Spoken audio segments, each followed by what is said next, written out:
Hey, y'all, and welcome to This Is Nothing New, the podcast where we drop the trends, get back to the basics, and uncover the lessons hiding in everyday life. My name is Michelle Gruning, and I am super excited to welcome my friend and fellow podcast host, Nic Collins, to the show today. Nic is a public speaker, a mental health professional, and an author with a passion for helping others live their lives with authenticity, confidence, and alignment. He is a certified rehabilitation counselor and a Maxwell leadership certified speaker, coach, and facilitator. He is also the author of Advance, Discover Alignment and Authenticity by Living in Concert with Your Situation. Because he has to do even more, he is also the creator and co-host of the Constant Quest podcast, as well as the curator of the Constant Quest Men's Gathering, which is held in the mountains of North Georgia, focusing on community, connection, and growth. Nic, welcome to the show. All right. Thank you, Michelle. I'm so happy to be here and to chat with you. Good to see you. And I'm ready for a great conversation. Nic and I grew up in the same small town in South Carolina, and I feel like we have both lived quite a few lives since our time back in North Augusta. And, you know, just reading the things in your bio and all of the things that you're doing now, I know that it wasn't just a quick flip to doing all of these things. So can you kind of give us like just a little snapshot, a little overview of your journey to the Nic Collins of today? Absolutely. Yeah, it's been great getting reconnected with you, Michelle, and seeing some of those similarities too, that a lot's happened since we saw each other in North Augusta, 20 years ago. And so, yeah, mine is similar. I did the quote unquote normal route, what I thought I was supposed to do, went to college, got a job, tried to move up in that job, was successful at that by some measure, had some success by several measures, but I think we should all have our own definition for what success means. And mine has drastically changed over time. Now it is not quite what it was when I was 20 or even 30, probably. So I worked in corporate America for almost 20 years in various roles. I ended at the end, I was a salesman in the industrial distribution world. And I just always felt like it didn't really serve me and that I wasn't able to serve people either, which has always been a passion of mine. It didn't feel like it was in alignment. You read that word in the title of my book. It didn't feel right. I just always felt resistance to it. And I had the itch to do something different for a long time, but I never really had the confidence and courage to do it for probably most of my 30s. And eventually I just got to the point where I felt like the corporate world took my soul. I say that often. Now I've changed it a little bit and I say I allowed the corporate world to take my soul because I realized that I did have a place in all of it. And I'm glad that I've learned skills and tools to work through that. But I ended up starting a master's program to become a therapist while I was still working full time. I was going to school at night full time. I had just started a relationship with my now fiance, Nikki, right around the same time. So life got pretty hectic right around the time I turned 40 years old and finally walked away from that career in 2024. So a little over 2 years ago. Now I'm a licensed therapist, public speaker, coach, author, all those things that you said. And it's interesting when you go through that transition, like for a while, I still felt like I was a corporate employee trying to do all this other stuff or a salesman trying to dress up as a speaker. And to see that ship kind of redirect. And now, it's huge parts of my identity that I am speaker, coach, all of those things. And it feels really good to do something that finally is in alignment. Yeah. And hey, congratulations on your recent engagement to a Thank you. lovely gal. I've gotten the pleasure to meet Nikki, and um, y'all are just such a great team and a great partnership. Thinking on your kind of part of that story of like working in corporate, and I kind of chuckled to myself when you said you used to say corporate took your soul. Now you say I allowed corporate to take your soul because the personal growth journey, it teaches us a lot about how we have responsibility in a lot of the things that happen to us, um, which I feel like is kind of one of the reasons that people tend to be scared of or kind of averse to going into personal growth because there's a lot of responsibility that comes with it. Wow. Yeah, there is. There's a lot of accountability also, I think, that comes with it, and responsibility. Yeah, for sure. And it's an evolution for the rest of our life too, when you start working on refining yourself and understanding self-image, self-worth, growth in general, what it takes to grow, how to sustain growth in a healthy and meaningful way and purposeful way. It's just there's so much to learn about ourself and the catalog of information at large that there is to learn, and which is why I love things like this podcast, because we get to chop it up on these things that aren't brand new. I love your show for that reason, because people have been struggling with a lot of the things that have plagued me and plagued you. People have been struggling with them for such a long time. But we need reminding. We need new ways to look at it. We need conversations like this to reach people. Different strokes for different folks. So we have to come up with creative ways to reach a broader audience, and that's what we're doing here. And I see a lot of similarities in kind of our stories and our paths to how we both got into this personal growth, self-leadership, like this personal accountability space. Because for before I started, my whole thing about 5 years ago, I was also working for somebody else. And at that point in time, I very much had a different view of success. For me, it was how much money do I make and what's my title? And how many people report to me. And that, I think one of the things we've talked about before is that sometimes it's really hard to know what is best for us when we have a company or a boss telling us what they think is best for us, or trying to fit into what society says is best for us. And I feel like that's something that, I don't know, I would love your opinion on that, and kind of how you finally arrived at kind of like, I something has to change. Like, what was that catalyst for you to, one, I mean, want to become a therapist? Like, I mean, congratulations on that too. So how did you go from industrial sales to wanting to become a therapist? I love that journey. Yeah, it's a circuitous route, I'm sure, and I think that it happens incrementally over time. It wasn't like I woke up one day and was like, I just had this, you know, dream last night, and I decided to go a whole different direction. It wasn't really like that, and I didn't. In that case, I didn't make an impulsive decision to change. It was a gradual thing. But yeah, it's a really interesting question, because I think first I'll say that, like, I don't want to just badmouth corporate America. It became a place that was hard for me to exist in and feel like I was doing something meaningful. But that doesn't mean that people can't find great careers in corporate America, and that there's not businesses and companies that are super healthy. And mine was. I made amazing relationships with a lot of people, but I did get to the point where I felt like I would resent a lot of things if I continued to stay there. I love to talk about impermanence. I talk about it quite a bit in my book, but just the idea that things have a shelf life. We act like if we leave something, then we gave up on it, or we were a quitter, or we have to stay in this thing forever because we started it and now we have to see it through. Well, if I stayed at that company until I retired, I wouldn't have liked myself. I wouldn't have liked the company.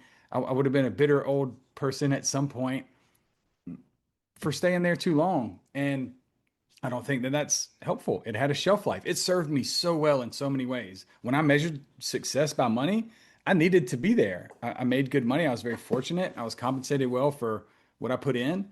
And that was important at a time in my life. It afforded me the ability to do all of the things I'm doing now. So, I mean, I have to acknowledge that and honor that. I think that's really important. And now I'm so excited that part of my work is to go back into those environments that I was in and teach the skills that I didn't have, to learn how to cope and care for self and communicate with others and hold boundaries and honor my views and needs and wants. And so that part is really, really cool. But I think that I was to circle back a little bit to stay on track with your question. something was always nagging at me to do something more service oriented. I want to feel like I'm making an impact. One of my core values is achievement. And the way that I view achievement is, can I move the needle? I want to have meaningful achievement to where I'm making a difference in whatever it is that I'm doing. Not that I couldn't do that in the corporate world, but I thought I could do that at a broader scale and with more depth. And I toyed with the idea of moving to another country and living on the beach in Nicaragua for a little while. I just knew I needed something different, but I had a hard time, as many do. And I'm sure you can relate to this. When you're in that cycle, like you said, it's perpetual. We're conditioned this way, we're taught this way, we're told what is important and valuable and successful. And so you get in there until one day it's like, oh my gosh, I'm drowning in here. And so fortunately for me, I think I had some pretty significant interruptions there. I got pulled over in a traffic accident at one point and in 2019, and that ended up being the last time that I ever took a sip of alcohol. So stopping drinking was helpful. Starting to see a therapist around 30 years old due to some depression and suicidal ideation that I had. I ended up seeing her every Tuesday at 11 o'clock for 10 years. That was very helpful because I learned more about myself and that how to understand what I wanted and that that was okay.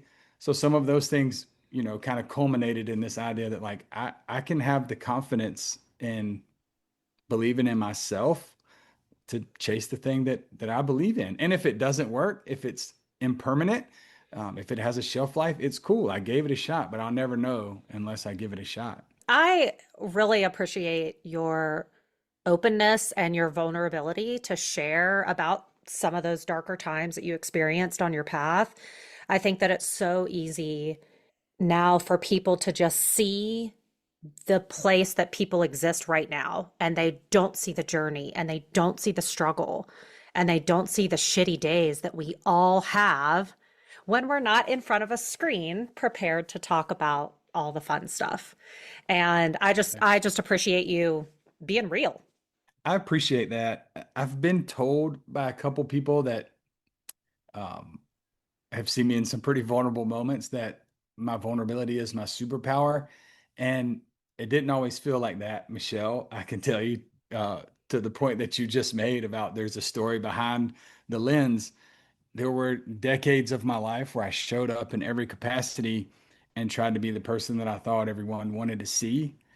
And I knew that I was an emotional man. I struggled with that since the time I was in elementary school. I felt like I cried more than somebody else. And I don't just mean like we lost the championship game and I shed a tear, and then I got back to being a man.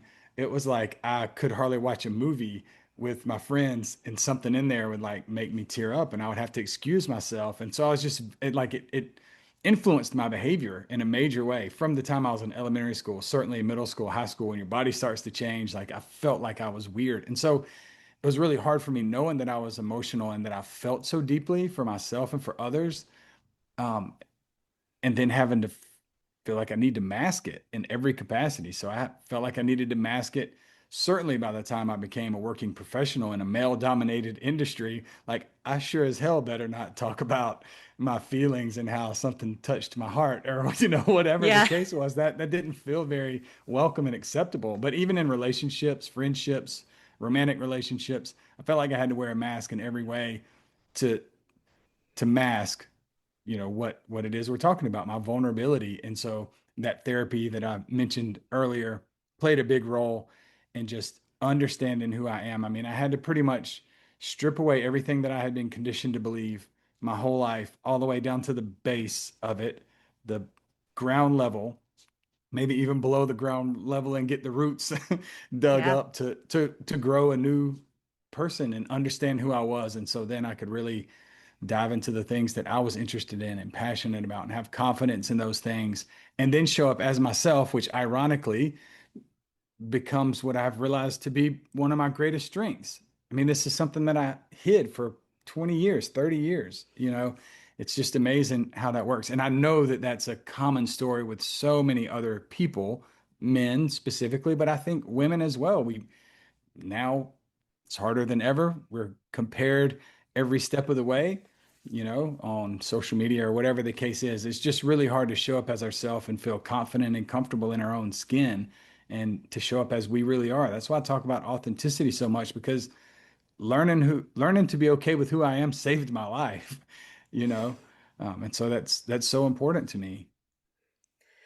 It's the idea that the things that we have realized are like major strengths and our superpowers now are the things that we used to be ashamed of and hide. Like it's such a, I don't know, it's such a full circle moment. And a lot of what you were saying there has me thinking about how a lot of us are trying to be a version of ourselves that Mm. we don't even know if we like, or we don't even know if we believe in, because there's just all of these conflicting messages. And part of that is, let's come back to personal accountability and personal responsibility, is us being able to have that level of discernment to know that message is not for me.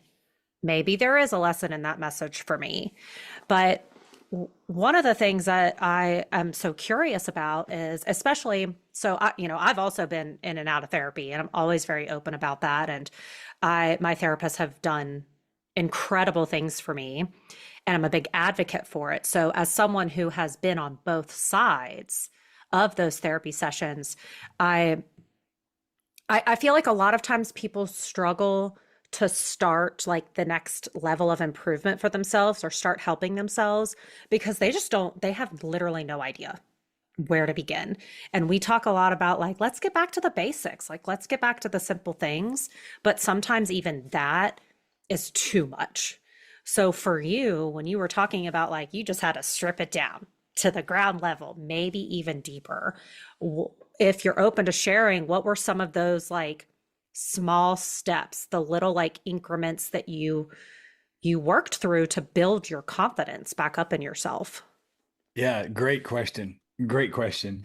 And I hope I have an adequate answer. I'm smiling because as soon as you were asking that question, I'm like have images pop up in my mind of my very first experience going into therapy, and like I had no idea what I was doing there, and that's okay. Ignorance is bliss. I showed up there because of a failing relationship, and I was like, how do I get this girl back? That was what was on my mind, and it had gotten to a point where I felt like I couldn't get myself out of bed. What it really did was it exposed my own insecurities. It had nothing ultimately to do with that person, really, if I think about it that way in hindsight. And I got to those things in therapy, but at first I thought that I was showing up to to mend a broken relationship. And I'm so glad that I was ignorant that I was going to actually go in there every Tuesday for 10 years. I had no idea that was going to be the case. Maybe I'm a slow learner, and that's all right. But um, yeah, there's really significant barriers to starting.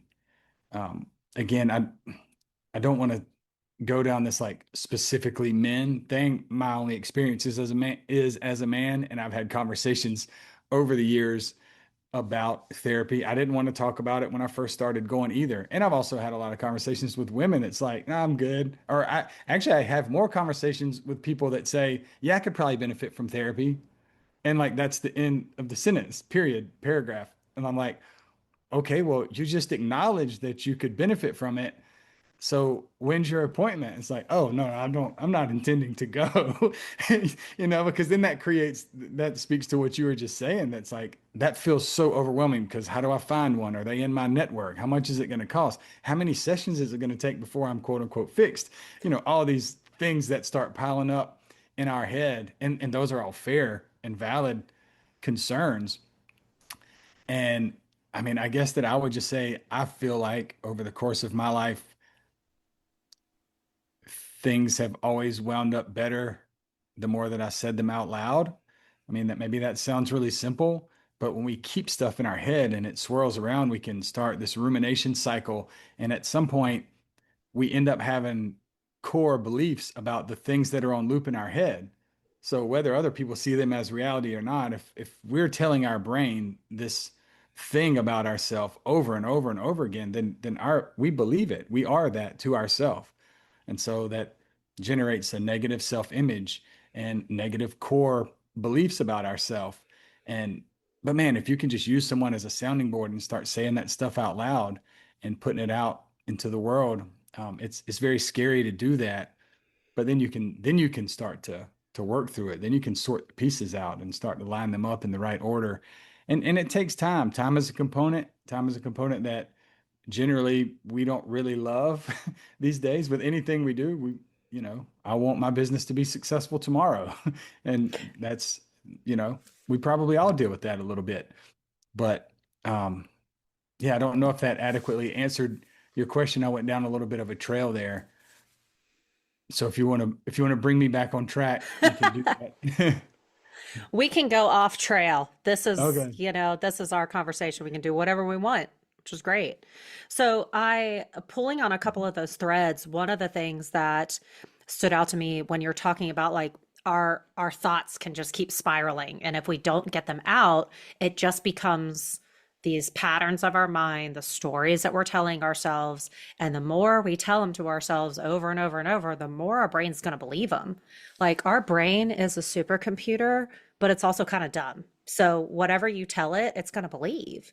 So I think about that the whole thing of your reticular activating system, your RAS, which is essentially just a filter in your brain that is showing you what you say is important. So if we keep telling ourselves, I'm a failure, this isn't going to work, why can't I find a partner that I love, I'm not worthy, I don't have value, your brain is going to find confirmation for that. So it's like flipping it to something that we can take action on. And so I love how you were talking about when we can say it to somebody else, that is such a huge step. And I would even take it, like break it down to an even more basic level of just if you're in your car by yourself, just talk out loud. There really is power in just literally verbalizing it. 100%. Yeah. Even if you're not talking to anybody, what I have found is once you verbalize it or you journal, big journaler, it takes it from an identity problem to a problem that you can now separate yourself from and work on. Instead Yeah. of I am the problem, it's this is a problem. 100%. Can I speak to that real quick, or I don't want to cut Please. you off? Yeah, that's huge what you just said, and it makes it external. It takes it out. It doesn't define us anymore. It's not our whole identity anymore. And so this can be done with emotions, feelings, and in therapy, some therapies call it parts work, but it's like, my anxiety, or I have so much anxiety, and it controls us, it consumes us. But if we can think about it like it's sitting in the passenger seat of our car, like anxiety is fine to some degree. It's telling us something. It has a reason, and we can figure out why our body is telling us that we feel this way. But when we feel so overwhelmed, it's hard to sort that out. But all those little parts, as soon as we can externalize them and think about them as if they're sitting in the chair over there, and we're all sitting at the table together, and there's all these parts of me. And so we have the anxious part, the fear part, all of them are fine. But they can't dominate the conversation. They don't get to hold the wheel. They don't get to drive. Elizabeth Gilbert talks about that in Big Magic. It said fear can ride with you, but it doesn't get to drive. You're driving. But what I love about the parts work is those are all the what we consider, negative emotions. But there's also a whole bunch of positive parts too, that if we speak those out loud, and I heard this in what you were saying, it's like the inputs help determine the outputs. And so if we also acknowledge the parts that are the supporter, the encourager, the cheerleader, the, whatever all of the other things are, we have those within us as well. And so if we tap into those parts and allow them to do their work, then we can get a positive loop in our head, and then we're feeding ourselves. Then we start to have positive self-belief and courage and excitement and joy and happiness and all of those types of things. And I have found that that journey is much easier to walk when we're not doing it by ourselves sometimes. Mm. And, one of the things I shared at the beginning when I was telling the people a bit about you is this men's gathering that you started. And I think this is a really important topic. We were talking about this a little bit before we hit record, but I have seen that there is such power in us being able to commune with people like us. So right now we're just talking women's groups, men's groups. So I have a women's community that I'm a part of. It's changed my life. It's absolutely incredible. But what I have found is that oftentimes when men try to have some type of community, it's immediately seen as exclusionary. Like, well, men are trying to commune, and so they are excluding everybody else. How dare they? And I think this is a really important topic, and especially especially for women to hear too, who are in some type, in a partnership with men. Maybe they have a husband or a boyfriend, but there are conflicting messages out there for men too on what it means to be masculine, on what it means to be a man or be a provider, or don't get too emotional. Like we're all told not to be too emotional. So I would love for somebody one day to define what the right amount of emotion Yeah. is for all of us to feel, because we're always not enough or too, and it's a whole thing. But I went on that little soapbox because it seems like you have, I would love to know how you, like what you saw as a need that was like the catalyst to really Mm. create this men's gathering, and just more about it. Like tell me how it got Yeah. started. Tell me why you started it, what it has brought you, and the importance. What I really would love for you to speak on is the importance of men finding community with other men. Absolutely. Yeah. And if I skip some of those, feel free to ask me again parts of that. Yeah, that was But a lot. Sorry. no, it's all good. Multi-step instructions are hard for this brain, but um, no, I love talking about it, and thank you so much for asking about it. I started it for me. I started it. Well, the last thing you ended with, community. And that's I wanted to be surrounded by people that feel comfortable getting it wrong and screwing up and asking questions and being vulnerable and crying and hugging and also listening to music and jumping off a rock into the river and going rafting and all of those things can still happen. Both can be true. I think a lot of men are in fear of that, like, oh, if I go down this road, well then I can never play sports again or try to win or be competitive. Like that's not true. We can hold both of those fairly easily, I think. But we are conditioned, and again, my only experiences is as a man, but there's a very, very serious conditioning over the course of our lives about what it means to be a man. And thankfully, that's shifting some, but it's still very, very prevalent in my experience.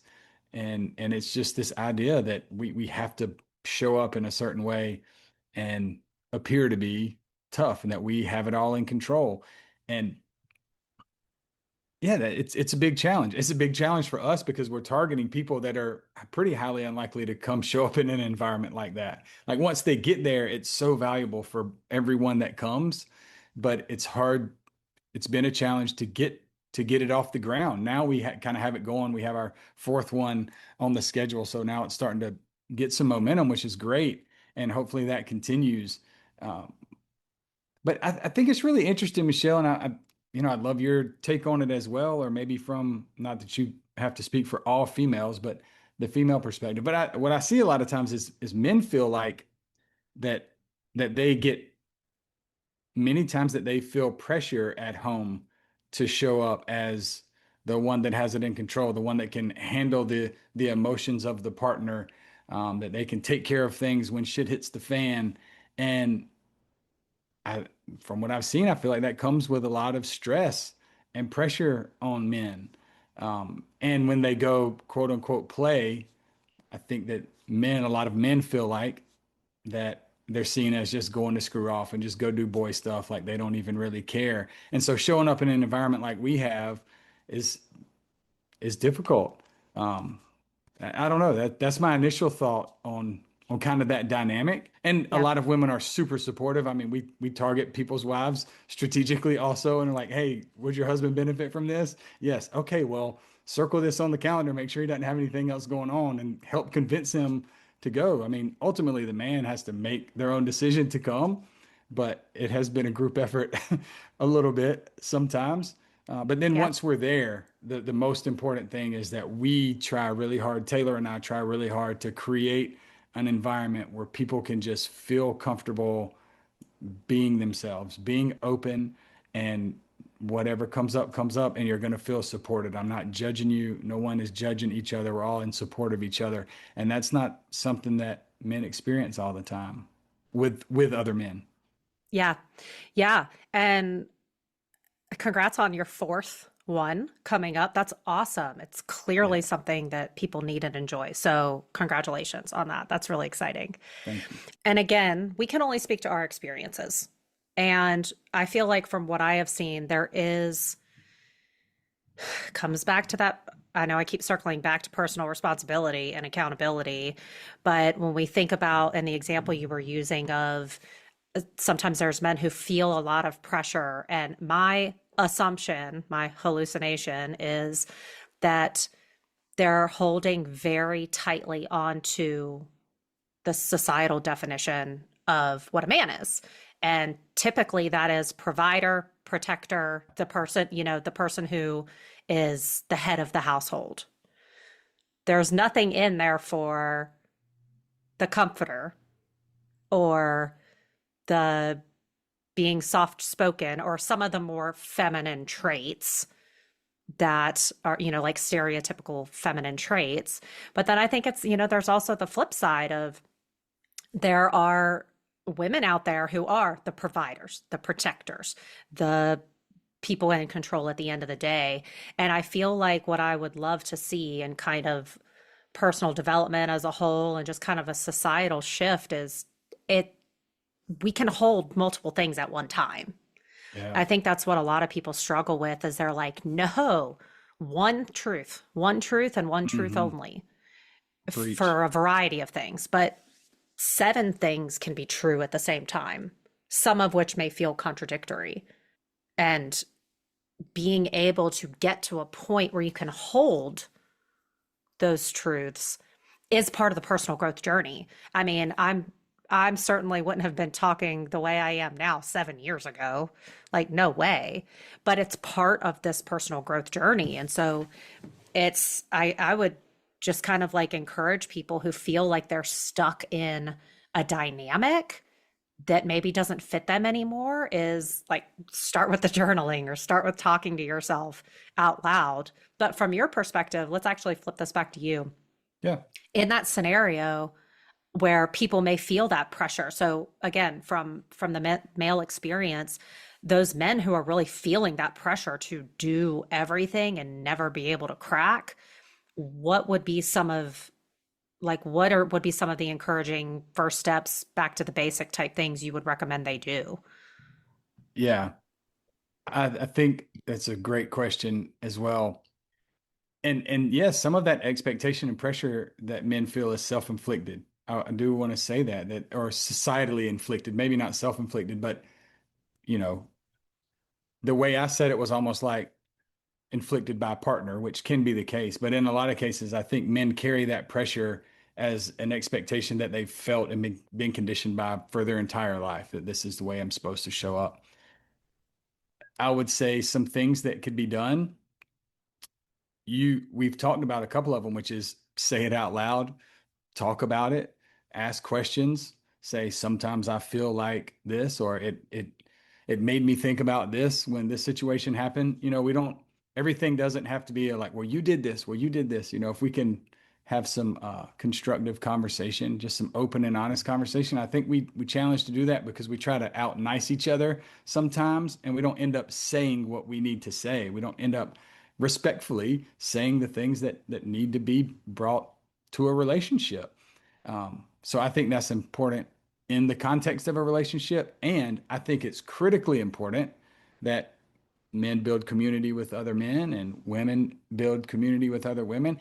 And I have the belief I don't know that this is a popular opinion, but I think that men need to build relationships with other women and women need to build relationships with other men.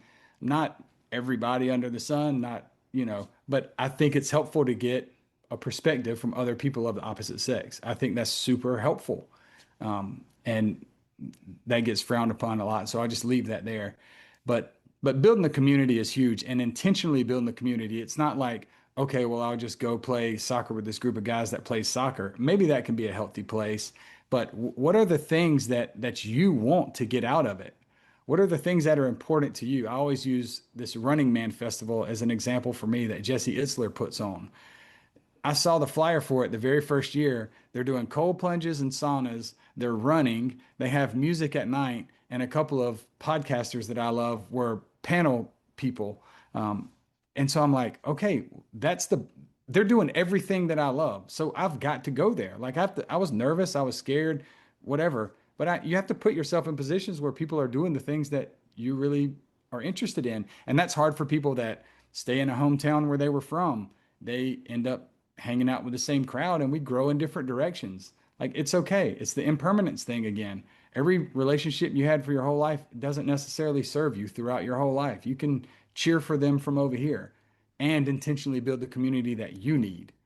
And so when people show up at our men's gathering, it's interesting how many of them are like, oh my gosh, like what I loved the most about this was I was able to just show up here and not be in charge of anything. Like whether it was self-inflicted or not, they feel like at home, the buck stops with them on every single thing. Like ultimately, this is your fault if it doesn't work out right, is the way that it's perceived, whether that's actual or not. So we've heard multiple people say, like, I would come again just to not have to plan the day, not have to feel like I'm responsible for these things. So that's pretty powerful to me that a lot of us, and I think women included, women probably feel like they have to plan everything and get it right because men are just like, whatever.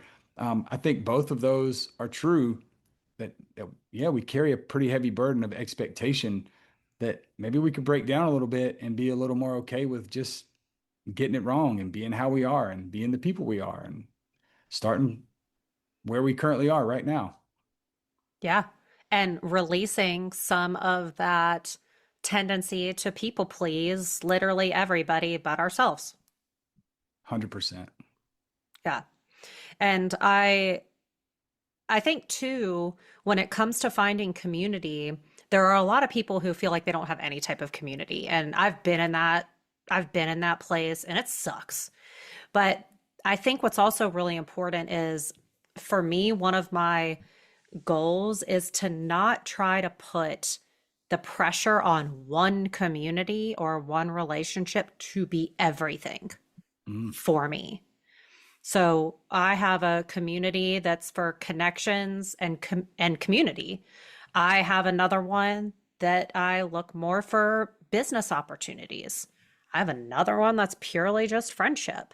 And I think too that can be tough when we try to place the expectation on a partner or a best friend or a community be like, no, I need you to satisfy everything that I need. I need support, encouragement, challenge, tough love, whatever. And not every community can deliver all of those things. So I feel like sometimes people go into a community thinking they're going to get everything and they don't, and they feel like they get nothing and they leave and they're back to yeah. square one. Yeah. And I think a lot of times we also expect that from our partner Yeah. and that's hard too. And so I would say, as a partner, anyone out there that's a partner, I would say be supportive and encouraging when you can to your partner going out and seeking the community building aspect. And it may be an interest of theirs, it may be in a shared interest, it may be, like you said, business or running or personal or music or whatever the thing is. But I think I think there's three parts to a relationship. There's my growth, there's my partner's growth, and then there's our combined collective growth. And I think all three of those need to be nurtured because if one of them is not nurtured, it's going to impact the other two in a dramatic way eventually. Yeah. And one of the things I know that you really help people do is to take that action, is to advance. Wonder why that was the name of your book, Nick. But it's to really help people advance. And so as we're kind of coming to the close of this conversation that we know we could talk here we could yap for hours. Um, I would love to have you just kind of leave our listeners with a reminder. what is a simple reminder that you want listeners to take away from today's conversation? All right. I wasn't prepared for that, but that's all right. I like to think about it on the spot. Trying to base it around action because yeah, that I think that is my place in people's lives in pretty much every capacity that I work in. It's to help people move to action, to just start. Um, I heard Mike Posner speak a couple years ago, and he says step one is to take one step. Like it doesn't matter what the rest of this picture looks like until we start. Until we start. He walked across America and he was like, none of this stuff mattered. Like where I was going to sleep, how far I was going to go, were people going to join me? What was I going to eat? What was my body going to feel like? What was the weather going to be? He's like, none of that mattered until I stepped out of the Atlantic Ocean onto the beach in New Jersey and took one step. And then he took another step and another step until 6 months later, he dove in the Pacific Ocean in California. And then ultimately, a couple years later, climbed Mount Everest. So, same philosophy. You've climbed Mount Kilimanjaro, same philosophy. Like, we just have to start. You weren't prepared for Kilimanjaro. I've heard you say that several times, or you weren't thinking about it. And then it's like, okay, agree to do it and then just start. You're not behind. That's what I love to tell people. You're not behind. TikTok is lying to you. You're not behind. You're okay right where you are, you know, just Yeah, start. Oh, one more. Can I give one more? This is another absolutely. favorite. This is a favorite quote of mine. It's in my book from Eleanor Roosevelt. Today is the oldest you've ever been and the youngest you'll ever be again. So if today is the oldest you've ever been and the youngest you'll ever be again, the way that I interpret that is you have more combined experience and knowledge that you've ever had before in the rest of your life. And you have more youth and ability than you're ever going to have again. So there's no more perfect time to start than right now. If maybe you're too old to start now, you're definitely going to be too old in 10 years. So start today. Start today. That's All a right. powerful reminder to end on. Start today. I mean, we get so caught up with what is it going to look like a year from now? It doesn't matter if you don't start today. Nic, thank you so much for a great conversation. Being open, being vulnerable, and sharing more about this really incredible community that you're fostering down in Georgia.